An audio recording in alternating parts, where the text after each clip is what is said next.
Alright, what's up guys? So, in light of current events, chances are you're probably in quarantine, just like me. Today I was thinking I might just teach you some simple magic tricks with items you can probably find around your house or something of the sort, so you can keep yourself entertained, keep whoever you're stuck with entertained. And also be sure to stick around for the end of this video, because last night I was just thinking and I thought of this really random card reveal. I'm not sure if it will work or not, so no promises, but stick around to the end and I'll try to implement it, see if it works. Alright, so if you look, you take a coin and, alright, so I forgot about the Sharpie, but so you take a coin, right? Then if you have an audience, you can give them a Sharpie. They can sign the pen wherever, however they want. It doesn't really matter. So as you can see, I just put a squiggly line on the back. Alright, and what it looks like, something like this. So you show them the coin, you say, there you see your signature on it. Alright, we'll blow it a bit so it's dry, doesn't come off. Alright, then you take their coin and you're like, look, we'll place it here on the table. You can hear it, but if I press, it should go through like that. Then you produce their coin from under the table. So here's how it works.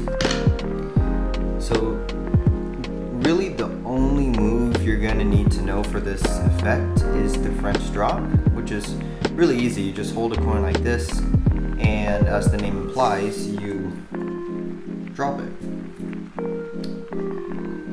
So from the front, it looks like this. You take the coin, you simulate grabbing it with this hand, but the coin's actually in this grip here in your other hand.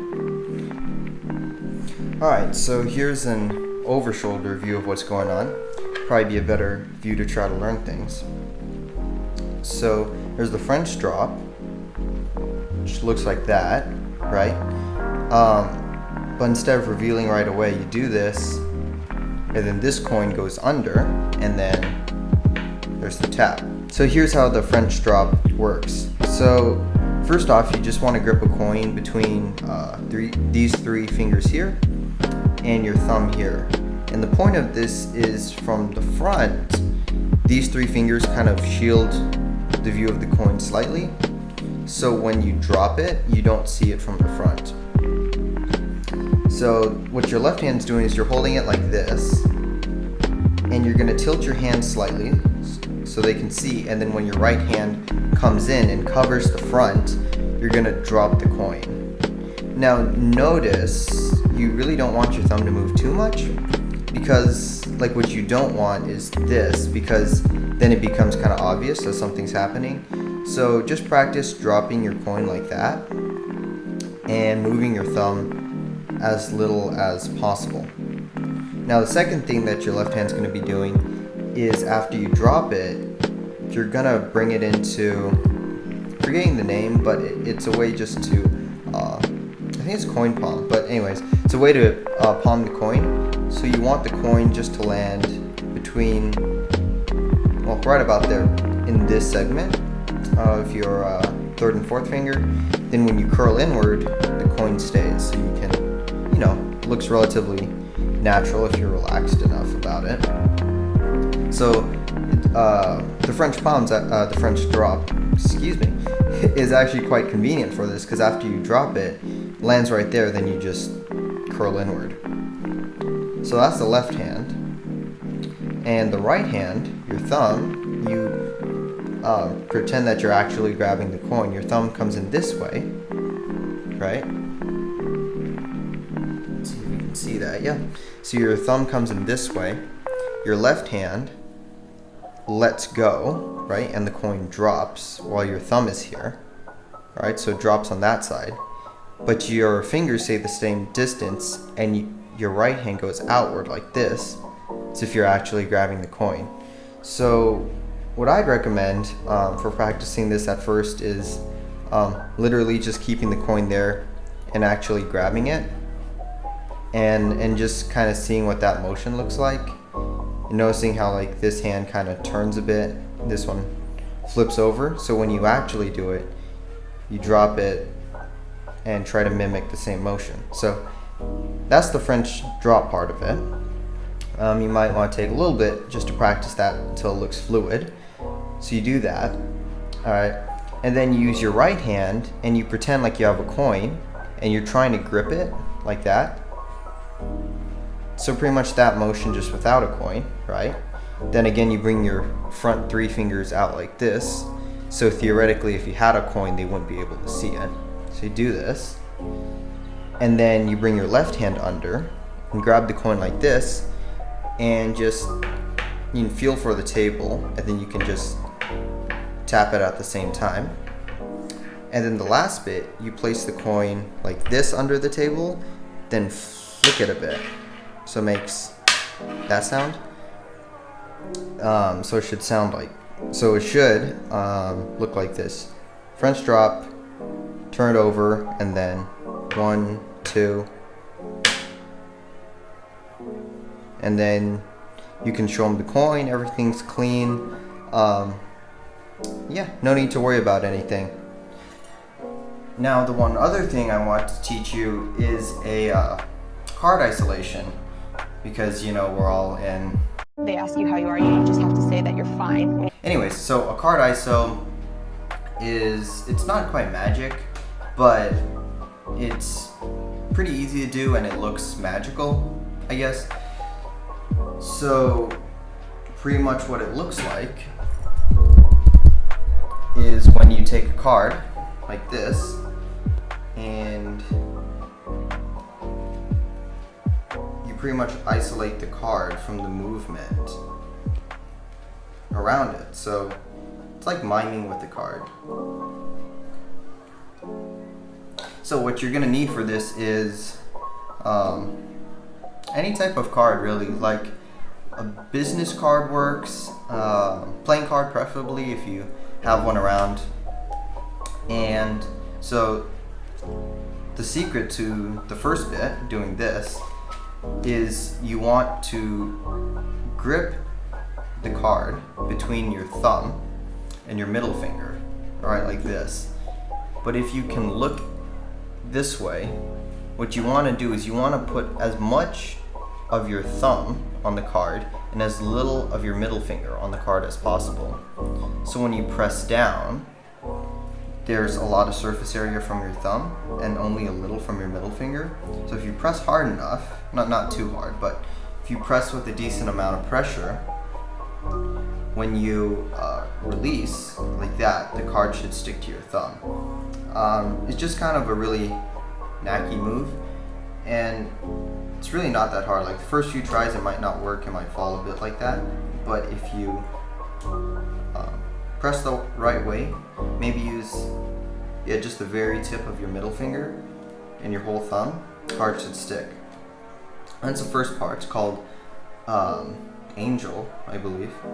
So you do that, and then I like to rotate just from the center and go into palm shift isolation.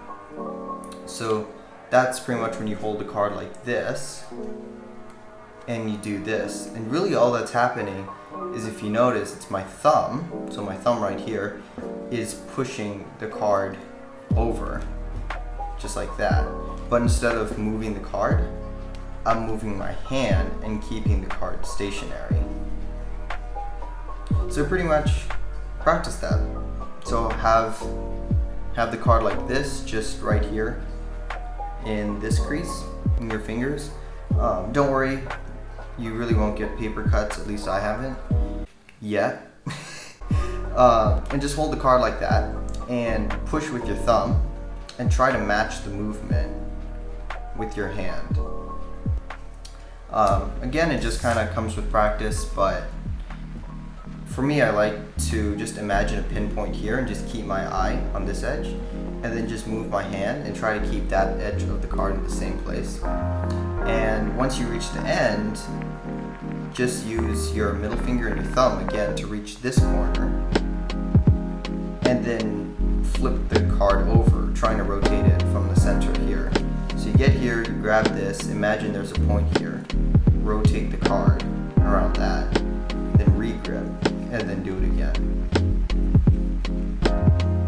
Alright, so those were the 2 effects I was going to teach you, and now for the card reveal.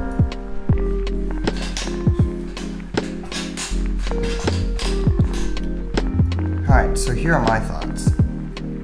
So just yesterday I was playing around with the deck of cards, and I noticed how I always keep a double backer or some gaff card in this little area between the clear plastic case and the tuck case, right? So I always keep, some card right in there like that. And I was thinking, since like the back of a lot of decks are actually the same as the back design, like this, I could actually write a card reveal right here on the actual back of the tuck case, and then slip a card in here and show the tuck case beforehand, and then as I'm taking out the cards, take out that card as well if I can do that.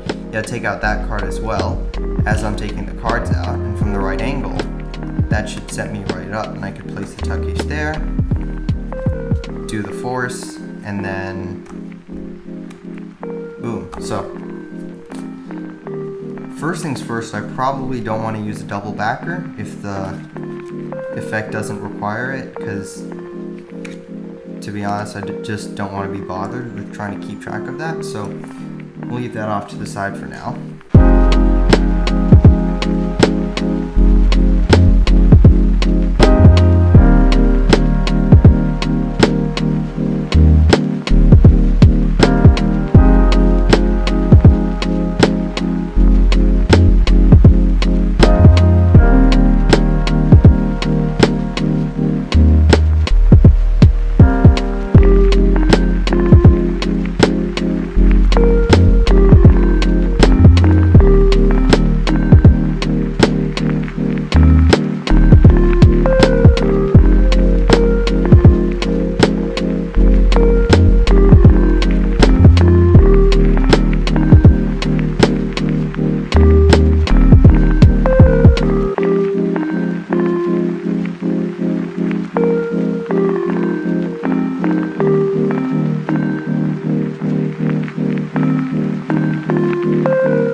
Have it, 7 of clubs. Don't ask me why I opted for clubs, because as you can see I'm not a very good artist, but I think it'll get the point across. It looks hand drawn, and I think that's okay.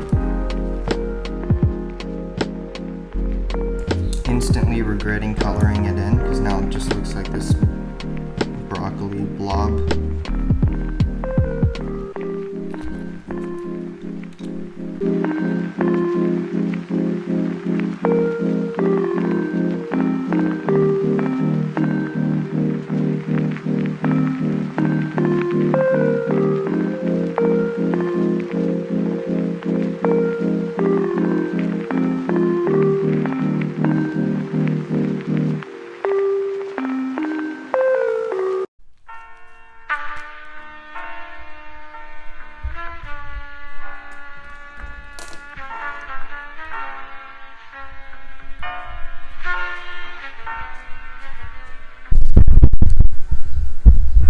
Here. Alright. Okay, so I think that's a good camera angle. Alright. Okay, so got a deck of cards. Alright. So here's what I want you to do. Alright, I'll try to keep this as simple as possible. Okay. Alright. I'll take the deck. Alright, keep in mind this is a totally normal deck of cards. Alright. All I want you to do is just as I go through, just to point to the back of any card. So let's see, this one right here? Yeah. You sure? Alright. Go ahead and memorize it. Okay. I'll look at it. Yep. Alright. Camera, do you see it? Good? Okay. Alright, I'll leave it right there, middle of the deck. Alright, fair? Great. Alright, now I'll take the deck, alright, and I'll place it, just like this, into the tuck case. Alright? Now I'll place that down there too. Alright? And here's the thing. If you flip the deck over, you can see. It's actually one thing on the back. Some Some of the clubs. And you can actually take it out. Like, pretty good. Hard force. how much did you overhear of me Nothing. talking that? Really? Zero. It works, guys. That's what my dad knows about card forces, so like. Alright guys, that's it for this video. I hope you enjoyed the going through table, the card ISO, and just the random thing at the end. Feel free to comment below if you have any thoughts. And hope you guys stay safe, stay healthy, and I'll see you guys in the next video. Peace.